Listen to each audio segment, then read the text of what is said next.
आजा याद तोहर फिर से सतावे लगल बा।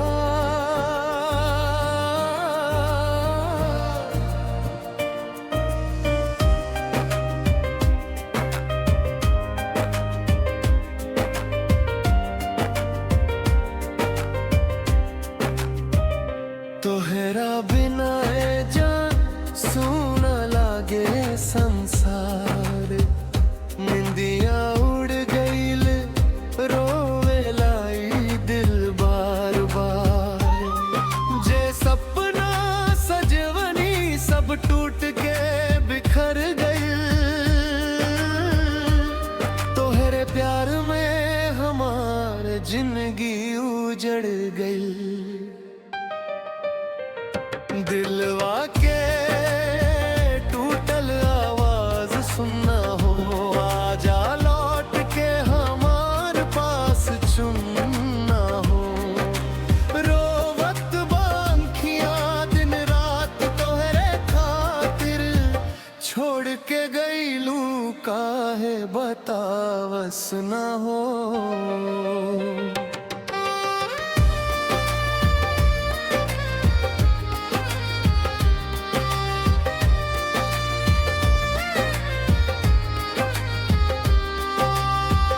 राहिया में अकेले अब चलता नी रोज। तोहरे याद में डूबल बा मनवा के सोच। जे हाथ पकड़ ले रहलू हाथ छूट गईल।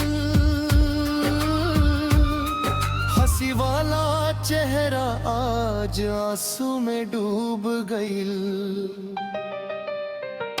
दिलवा ते टूटल आवाज सुनना हो, आजा लौट के हमार पास चुनना हो। रोवत बांखियां दिन रात तोहरे खातिर, छोड़ के गईलू काहे बतावस ना हो।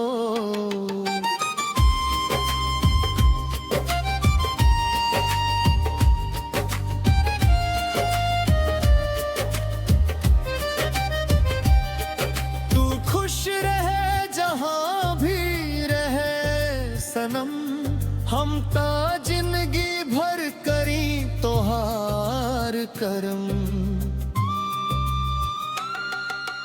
टूटल दिल के दर्द के हूँ समझ ना पाई। तोहरा बिना ए जान सांसों रुक जाई। दिलवा के आवाज सुनना हो, आजा लौट के हमार पास चुनना हो।